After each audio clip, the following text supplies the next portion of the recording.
I remember the night clearly.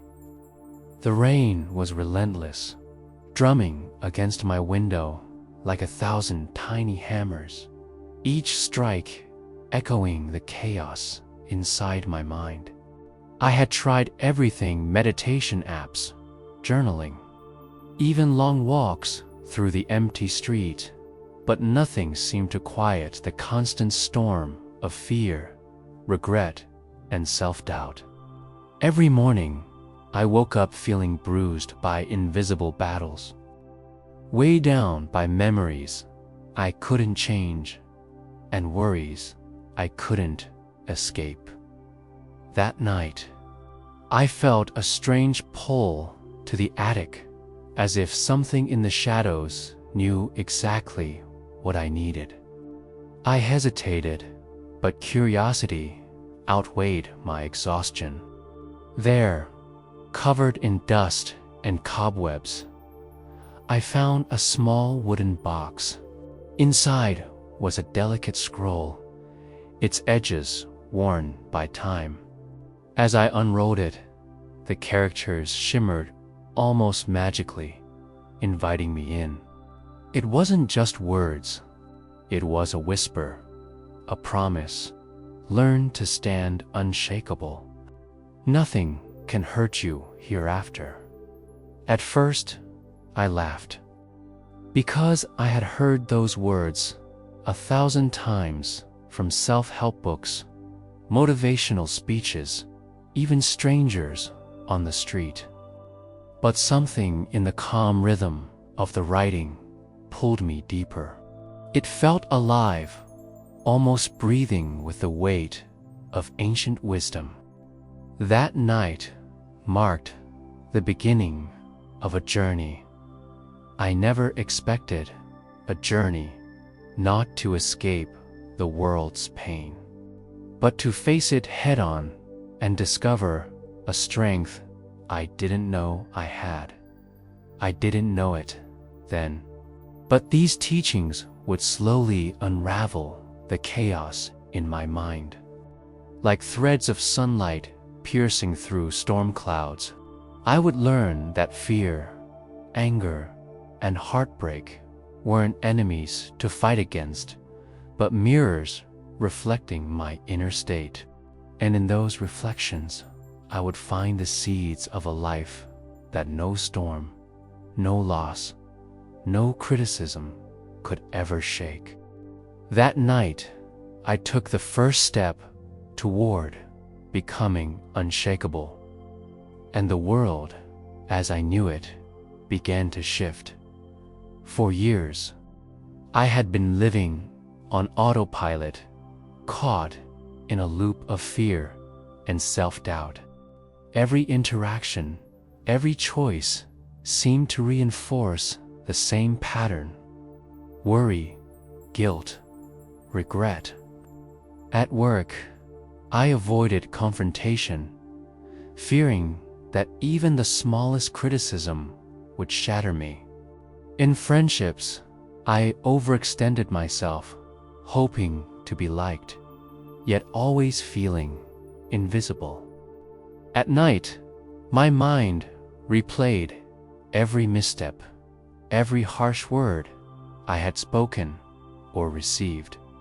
Like a relentless slideshow I couldn't turn off. I thought I was being careful, being responsible, but in reality, I was trapped in a life dictated by invisible chains of my own insecurities. One evening, after a particularly grueling day, I found myself wandering through the city streets, aimless and exhausted. Neon signs flickered above empty sidewalks, their light casting shadows that seemed alive, almost mocking me. I stopped at a small park and sank onto a bench, my hands shaking from tension I hadn't noticed until that moment. I watched a puddle reflecting the street lamps, rippling with every drop of rain. And then it hit me. I had spent so long trying to avoid pain. I had forgotten how to live.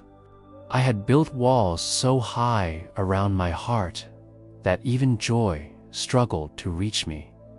It wasn't an instant realization, though. It came slowly, in moments of quiet observation.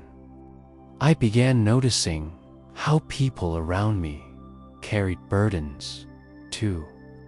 How the man feeding pigeons looked weary.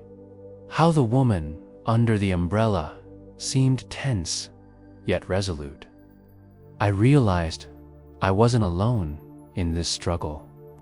Suffering was universal. Yet, witnessing it didn't comfort me, it frightened me. If everyone carried such weight, how could anyone truly be free? And then the thought struck. Maybe freedom wasn't about escaping the weight, but learning to stand firm beneath it. I didn't understand it fully then. All I knew was that I needed someone to show me a way out of this cycle of fear. That night, I returned home, soaked, cold, and restless. I unrolled the scroll I had found in the attic and began reading again. The words seemed to breathe life into me, whispering of principles I had only vaguely heard before: impermanence, mindfulness, non-attachment.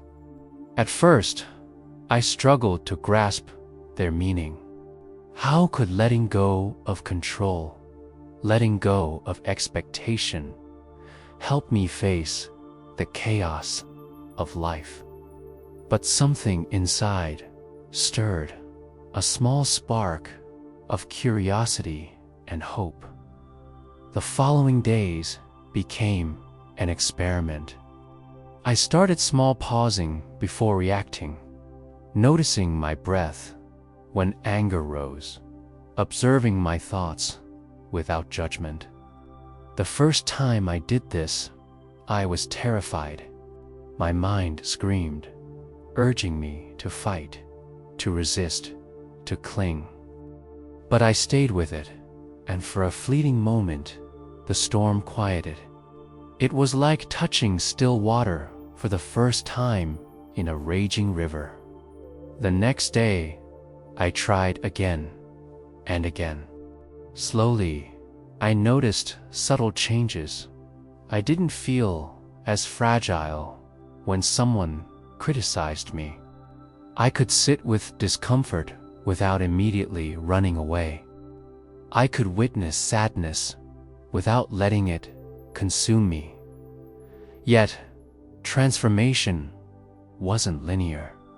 Some days, the old patterns surged back with full force. A harsh word from a friend, a sudden traffic jam, or a pang of memory could send me spiraling. But even in those moments, I started to recognize the signs, to see the cycle of reaction and suffering for what it was. And in that recognition, there was power, quiet, unwavering sense that even if life shook me, it no longer had to break me. I began sharing these small discoveries with others, tentatively at first. A coworker noticed I seemed calmer and asked what had changed. I told them cautiously about mindfulness and observation, and their interest encouraged me further. Slowly, my world shifted, not because the world became gentler, but because I was becoming stronger, grounded, and unshakable in ways I had never imagined. And through it all, I realized the truth of the scroll. Nothing outside me could truly harm me if I cultivated peace within. The real battle was not against the world, it was against my own fear and attachment.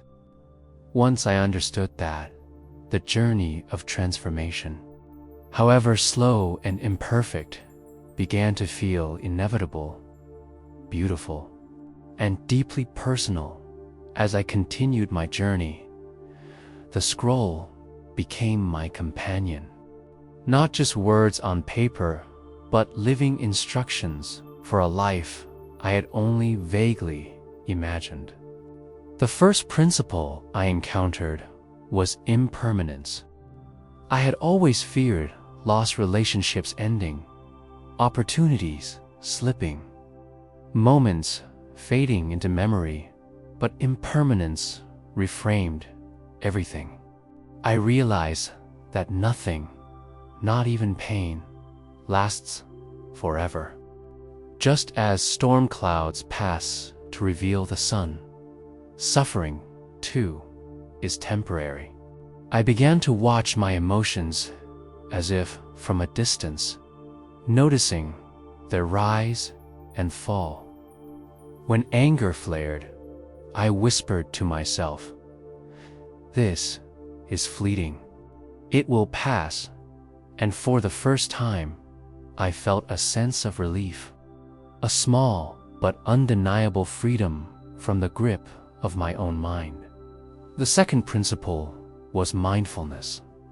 It was deceptively simple, paying attention fully to whatever I was doing, without distraction or judgment, but its impact was profound.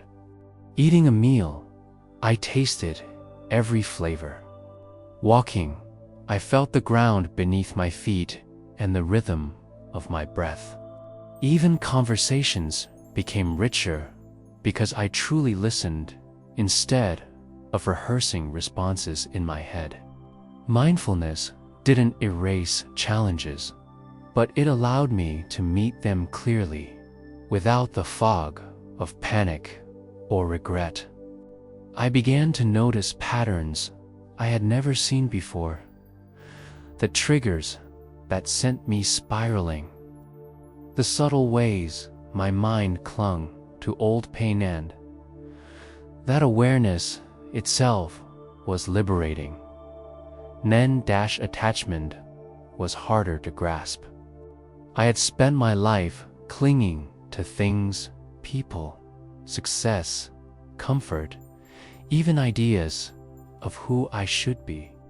The scroll taught me that attachment is the root of suffering, and letting go doesn't mean apathy or indifference. It means embracing reality as it is, without the chains of expectation. I practiced by releasing my need to control outcomes. A tense conversation at work, a friendship hanging by a thread, even the relentless anxiety in my mind. Each time I surrendered my grip, I felt a quiet strength replace the fear, a steady calm I had never known. It was not weakness, it was resilience, born of acceptance, compassion, both for myself and others, became the final key principle. I had always been harsh with myself, criticizing every mistake, replaying failures endlessly. Through the teachings, I learned to extend the same kindness inward as I did outward. When frustration arose, I acknowledged it without shame. When sadness came, I held it with gentle awareness instead of fleeing from it. And as I practiced this compassion, I noticed my interactions with others change. I no longer reacted defensively to anger or criticism. I listened, I understood, I forgave. The world didn't become softer, but I became stronger, capable of holding pain without being broken by it. These principles didn't unfold all at once. They required patience, practice, and countless small experiments in living. Some days, I stumbled, forgetting mindfulness, clinging to the past, letting fear dictate my actions. But even in failure, I observed without judgment, returning to the principles like a sailor returning to a lighthouse during a storm. Slowly, impermanence, mindfulness, non-attachment, and compassion became more than ideas. They became a lived experience, a framework for standing unshakable no matter what life presented. And the deeper I immersed myself, the more I realized that Zen was not about escaping the world's difficulties. It was about facing them fully with awareness and serenity, and discovering a center within that could not be moved by anger, fear, or sorrow. In this practice, I found not only strength, but clarity, way to live with courage, presence, and peace that nothing outside could ever take away. The storm still raged at times, but now I understood.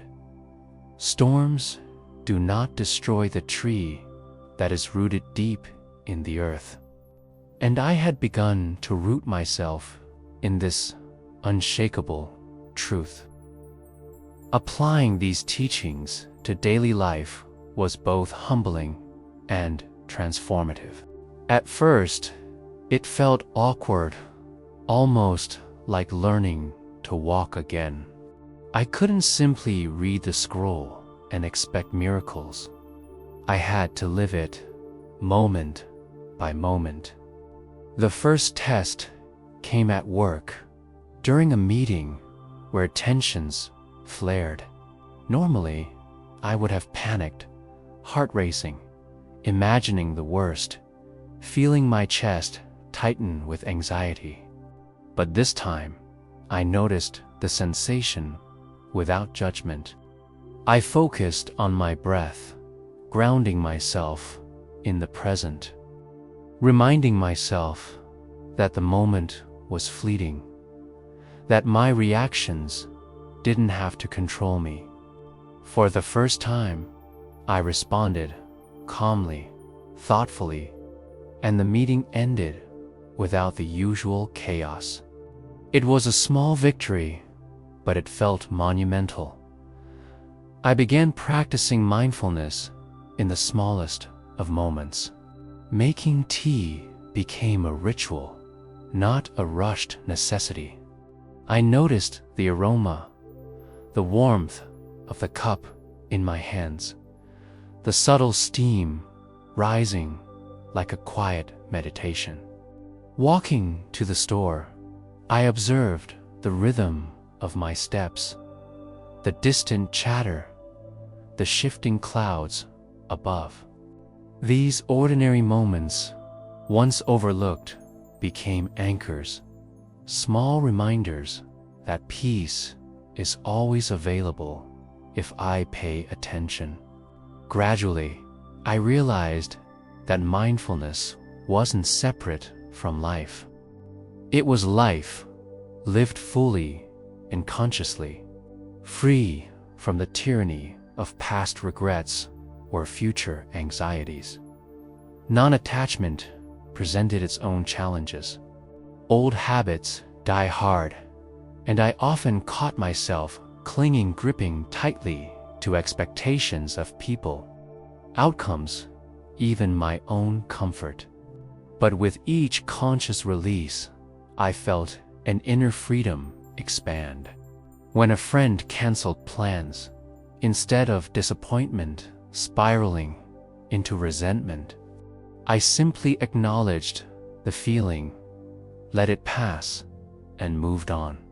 When a project at work failed, despite my best efforts, I accepted the result without internalizing it as a reflection of my worth. Each act of letting go was like shedding invisible chains, revealing a stronger, lighter self underneath. Compassion, too, became a lived practice. I noticed how harshly I spoke to myself in private moments, how easily I blamed, criticized, and shamed. I started replacing those judgments with gentle understanding, forgiving myself for mistakes, embracing my humanity. This inner kindness spilled outward.